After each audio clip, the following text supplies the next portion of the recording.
Late last night and early today, at my direction, the United States Armed Forces conducted an extraordinary military operation in the capital of Venezuela. Overwhelming American military power, air, land, and sea, was used to launch a spectacular assault. And it was an assault like people have not seen since World War II.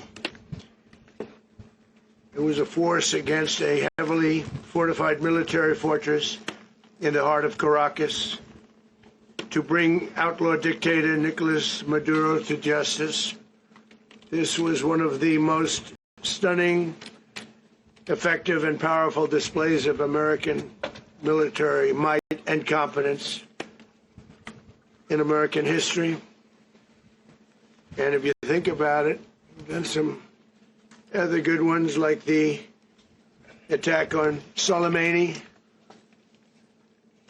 the attack on al-Baghdadi, and the obliteration and decimation of the Iran nuclear sites just recently in an operation known as Midnight Hammer. All perfectly executed and done.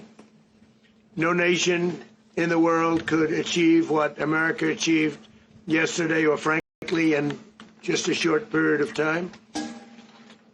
All Venezuelan military capacities were rendered powerless as the men and women of our military, working with U.S. law enforcement, successfully captured Maduro in the dead of night.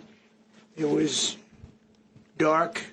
The lights of Caracas were largely turned off due to a certain expertise that we have. It was dark and it was deadly. But captured along with his wife, Celia Flores, both of whom now face American justice. Maduro and Flores have been indicted in the Southern District of New York, Jay Clayton, for their campaign of deadly narco-terrorism against the United States and its citizens. I want to thank the men and women of our military who achieved such an extraordinary success overnight with breathtaking speed, power, precision, and competence. You rarely see anything like it. You've seen some raids in this country that didn't go so well. They were an embarrassment. If you look back to Afghanistan, or if you look back to the Jimmy Carter days, they were different days. We're a respected country again, like never before. These highly trained warriors operating in collaboration with U.S. law enforcement caught them in a very ready position. They were waiting for us. They knew we had many ships out in the sea, just sort of waiting. They knew we were coming. So they were in a ready, what's called a ready position. But they were completely overwhelmed and very quickly incapacitated. If you would have seen what I saw last night, you would have been very impressed. I'm not sure that you'll ever get to see it, but it was an incredible thing to see. Not a single American service member was killed, and not a single piece of American equipment was lost. We had many helicopters, many planes, many people involved in that fight. But think of that, not one piece of military equipment was lost, not one service member was, more importantly, killed. The United States military is the strongest and most fearsome military on the planet by far, with capabilities and skills our enemies can scarcely begin to imagine. We have the best equipment anywhere in the world. There's no equipment like what we have, and you see that even if you just look at the boats. You know, we've knocked out 97% of the drugs coming in by sea. 90%. Each boat kills on average 25,000 people. We knocked out 97%. And those drugs mostly come from a place called Venezuela. We're going to run the country until such time as we can do a safe, proper, and judicious transition. So we don't want to be involved with having somebody else get in, and we have the same situation that we had for the last long period of years. So we are going to run the country until such time as we can do a safe, proper, and judicious transition. And it has to be judicious, because that's what we're all about. We want peace, liberty, and justice for the great people of Venezuela, and that includes many from Venezuela that are now living in the United States and want to go back to their country. It's their homeland. We can't take a chance that somebody else takes over Venezuela that doesn't have the good of the Venezuelan people in mind. We've had decades of that. We're not going to let that happen. We're there now, and what people don't understand, but they understand as I say this, we're there now, but we're going to stay until such time as the proper transition can take place. So we're going to stay until such time as we're going to run it, essentially, until such time as a proper transition can take place. As everyone knows, the oil business in Venezuela has been a bust, a total bust, for a long period of time. They were pumping almost nothing by comparison to what they could have been pumping and what could have taken place. We're going to have our very large United States oil companies, the biggest anywhere in the world, go in, spend billions of dollars, fix the badly broken infrastructure, the oil infrastructure, and start making money for the country. And we are ready to stage a second and much larger attack if we need to do so. So we were prepared to do a second wave if we needed to do so. We actually assumed that a second wave would be necessary, but now it's probably not. The first wave, if you'd like to call it that, the first attack was so successful, we probably don't have to do a second, but we're prepared to do a second wave, a much bigger wave, actually. This was pinpoint, but we have a much bigger wave that probably won't have to do. This partnership of Venezuela with the United States of America, a country that everybody wants to be involved with because of what we were able to do and accomplish, will make the people of Venezuela rich, independent, and safe.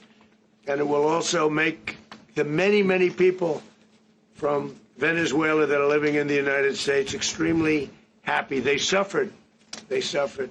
So much was taken from them. They're not going to suffer anymore. The illegitimate dictator Maduro was the kingpin of a vast criminal network responsible for trafficking colossal amounts of deadly and illicit drugs into the United States.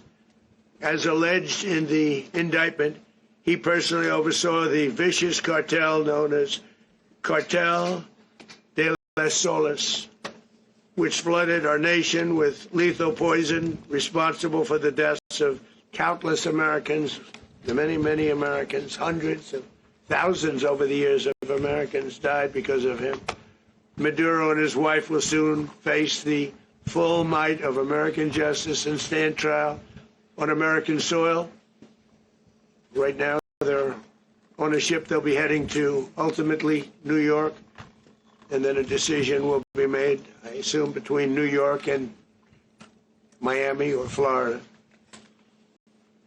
But we have people where the overwhelming evidence of their crimes will be presented in a court of law. And I've seen it. I've seen what we have. It's both horrible and breathtaking that something like this could have been allowed to take place. For many years after his term as president of Venezuela expired, Maduro remained in power and waged a ceaseless campaign of violence, terror, and subversion against the United States of America, threatening not only our people, but the stability of the entire region. And you all saw it. In addition to trafficking gigantic amounts of illegal drugs that inflicted untold suffering and human destruction all over the country, all over, in particular, the United States. Maduro sent savage and murderous gangs, including the bloodthirsty prison gang, Tren de Aragua, to terrorize American communities nationwide, and he did indeed. They were in Colorado. They took over apartment complexes. They cut the fingers off people if they called police. They were brutal, but they're not so brutal now. And I just have to congratulate our military, Pete, and everybody, and our National Guard, because the job that they've done, whether it's in Washington, D.C., where we have a totally safe city, where it was one of the most unsafe cities anywhere in the world, frankly, and now we have no crime in Washington, D.C. We haven't had a killing. We had the terrorist attack a few weeks ago, a little bit of a different kind of a threat, but we haven't had a killing in a long period of time, 6, 7 months. We used to have two, on average, 2 a week in Washington, our capital. We don't have that anymore. The restaurants are opening. Everyone's happy.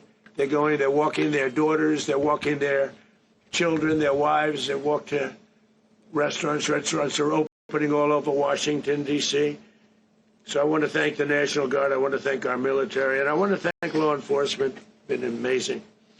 And they should do it with more cities. We're doing it, as you know, and we're doing it in Memphis, Tennessee right now, and crime is down. We just sort of started a few weeks ago, but crime is down now 77%.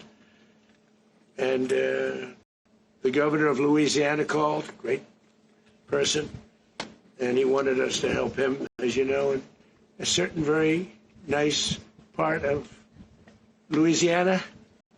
And we have done that. It was a rough section, and we have crime down. I understand it's down to almost nothing already after 2.5 weeks. New Orleans, it's down to almost nothing, and we've only been there for 2.5 weeks. Can't imagine why governors wouldn't want us to help. We also helped, as you know, in Chicago, and crime went down a little bit there. We did a very small help because we had no working ability with the governor. The governor was a disaster, and the mayor was a disaster, but it knocked down crime. But we're pulling out of there when they need us. We'll know. You'll know. You'll be writing about it. And likewise, Los Angeles, where we saved Los Angeles early on, where the head of the police department made a statement that if the federal government didn't come in, we would have lost Los Angeles. That's long after the fires. That's when they had the riots in Los Angeles. We did a great job. Got no credit for it whatsoever, but that's okay. It doesn't matter. We don't need the credit. But we'll be pulling out when they need us. They'll call, or we'll go back if we have to. We'll go back. But we did a great job in various cities. But the place that we're very proud of is Washington, D.C., because it's our nation's capital. We took it from being a crime-ridden mess to being one of the safest cities in the country. But the gangs that they sent raped, tortured, and murdered American women and children. They were in all of the cities I mentioned, Tren de Aragua. And they were sent by Maduro to terrorize our people, and now Maduro will never again be able to threaten an American citizen or anybody from Venezuela. There will no longer be threats. For years I've highlighted the stories of those innocent Americans whose lives were so heartlessly robbed by this Venezuelan terrorist organization. Really one of the worst. One of the worst, they say the worst. Americans like 12-year-old Jocelyn Nungari from Houston. Beautiful Jocelyn Nungari, what happened to her? They, as you know, they kidnapped, assaulted, and murdered by Tren de Aragua animals. They murdered Jocelyn and left her dead under the bridge. There was a bridge that will never be the same to so many people after seeing what happened. As I've said many times, the Maduro regime emptied out their prisons, sent their worst and most violent monsters into the United States to steal American lives. And they came from mental institutions and insane asylums. They came from prisons and jails. The reason I say both, they sound similar. Actually, prisons a little bit more hostile, a little bit tougher. A mental institution isn't as tough as an insane asylum, but we got them both. They sent from their mental institutions, they sent from their jails, prisons. They were drug dealers, they were drug kingpins, they sent everybody bad into the United States. But no longer, and we have now a border where nobody gets through.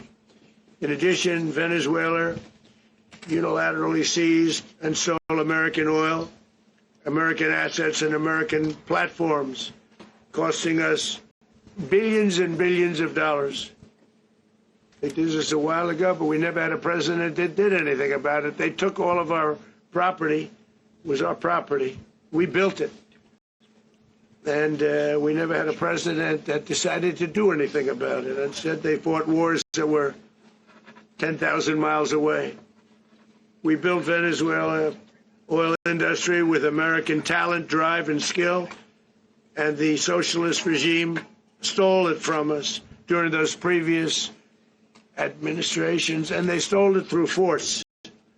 This constituted one of the largest thefts of American property in the history of our country.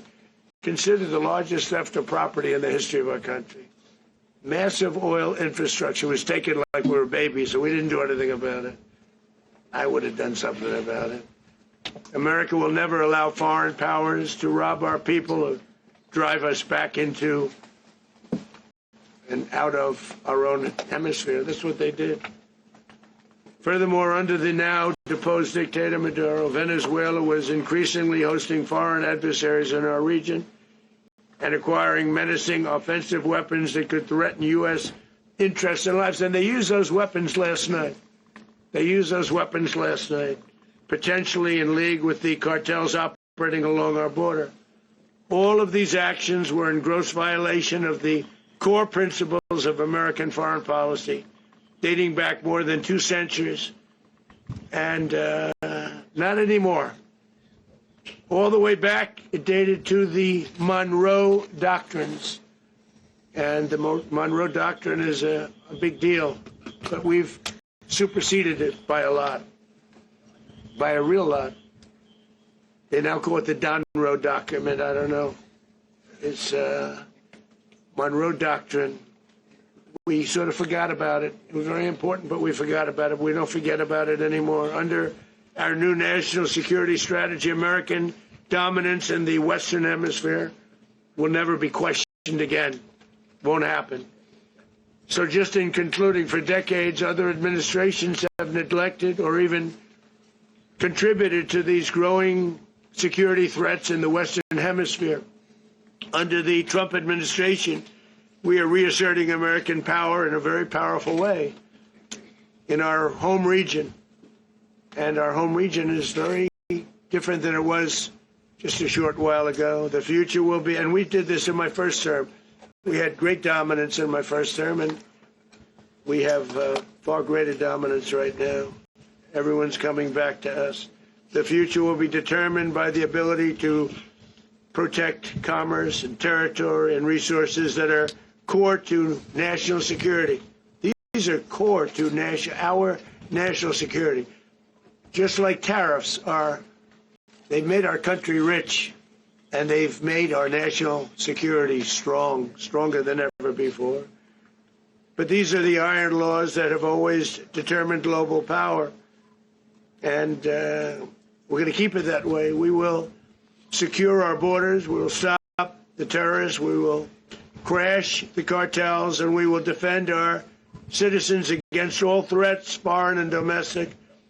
Other presidents may have lacked the courage or whatever to defend America, but I will never allow terrorists and criminals to operate with impunity against the United States.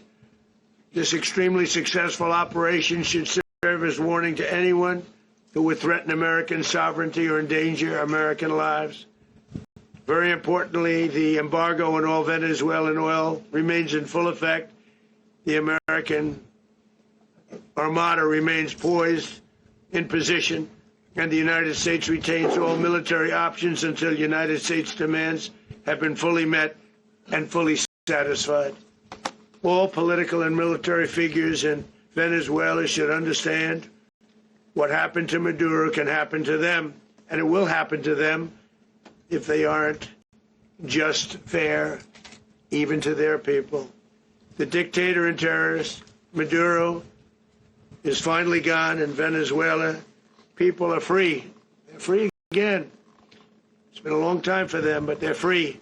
America is a safer nation this morning. It's a prouder nation this morning because it didn't allow this horrible person and this country that was doing very bad things to us. It didn't allow it to happen. And the Western Hemisphere is right now a much safer place to be. So I want to thank everybody for being here.